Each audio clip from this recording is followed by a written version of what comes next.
आज शाम 8 बजे के बाद आज एकादशी है और इसी एकादशी के मुहूर्त में रामलला को जो टेंट में है इनको उस भगवती मंदिर में जहाँ पर यह नई मूर्ति की प्राण प्रतिष्ठा हो रही है उसी जगह ये भी जो पुरानी 23 दिसंबर 1949 से पूजित है इस प्रतिमा को ही स्थापित किया जाएगा। कल प्राण प्रतिष्ठा होनी है और प्रभु श्री राम के दर्शन के लिए सब काफी उम्मीद लगा के बैठे हुए हैं। क्या कहेंगे, कल का मात्र एक दिन है? हाँ, कल उसके 16 तारीख से जो प्राण प्रतिष्ठा का अनुष्ठान शुरू हुआ है वह कल पूरा हो जाएगा और कल रामलला के 12:30 बजे प्राण प्रतिष्ठा का कार्य है वो पूरा हो जाएगा। इसके बाद में प्राण प्रतिष्ठा होने के बाद में तो रामलला स्थापित हो जाएंगे, उनकी जितनी प्रक्रियाएं हैं पूरी हो जाएंगी और प्राण प्रतिष्ठा के बाद दर्शन शुरू हो जाएगा, उनकी पूजा हो जाएगी, आरती हो जाएगी, उनका स्नान हो जाएगा। सब कुछ होने के बाद तिलक लगा के उनको सजा दिया जाएगा और उसके बाद उनके जो दर्शन है वो प्रारंभ हो जाएगा। कल जो टेंट में जो हमारे रामलला बैठे हुए हैं जो उनको कब स्थापित किया जाएगा इस वाले मंदिर से नए वाले मंदिर में? आज शाम 8 बजे।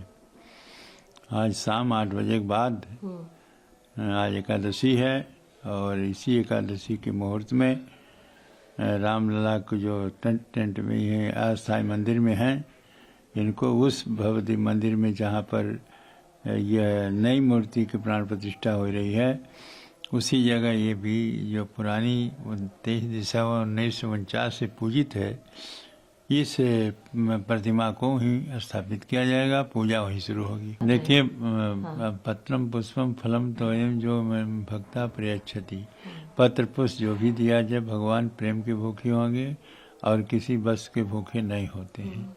अनुभव गम भजन ये संता, अनुभव में उनको भजा जाता है और अनुभव में रहते हैं और उनके जिस रूप से उनकी सेवा की जाती है और जिस रूप के जो मांग होती है वो भगवान की कृपा से प्राप्त होती है।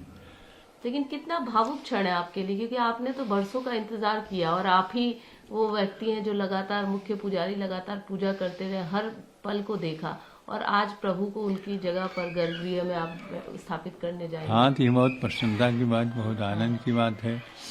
क्यों ये है भगवान हमारे उस में जा रहे हैं भव्य मंदिर में, वह कष्ट जो है वो कष्ट को भूल करके वहाँ जाएंगे रामलला।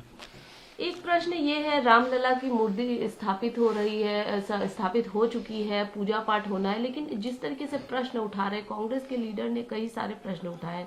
दिग्विजय सिंह ने सोशल मीडिया पे लिखा है तो जो द्वारका व जोशीमठ के शंकराचार्य स्वामी स्वरूपानंद महाराज जी थे उन्होंने ये सुझाव भी दिया था कि राम जन्मभूमि मंदिर में भगवान राम की मूर्ति जो बाल स्वरूप होकर माँ कौशल्या की गोद में होना चाहिए, लेकिन जो मूर्ति है जो प्राण प्रतिष्ठा हो रही है उस पर जो सवाल उठाए हैं उस पर क्या कहेंगे? ये मूर्ति कौशल्या जैसे ही बोल रहे हैं वैसे उनके उत्तराधिकारी राम स्वरूपानंद सरस्वती जी हम नहीं है, उनके चेला मुक्तेश्वरानंद वो भी वैसे बोल रहे हैं और विरोध में वो भी बोल रहे हैं।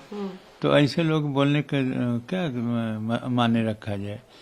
है भगवान को इसलिए किया गया बड़े रूप में कि वो छोटे हैं और मूर्ति दो प्रकार की होती है, चल है और अचल। इनका मालूम नहीं है कि चल मूर्ति का है, चल मूर्ति है, जब कुछ नहीं ज्ञान है, खाली राजनीति करना है, झूठ बोलना है। तो ऐसे व्यक्ति का उत्तर यही है कि यहाँ भक्तों की मांग है, भक्तों की इच्छा के अनुसार और इसको किया जा रहा है, इसलिए कि सुगमता से वह छोटी मूर्ति तो वहाँ रहेगी ही, बड़ी मूर्ति इसलिए किया कि उसका भी दर्शन हो जाए, लोग सुगमता से दर्शन कर लें।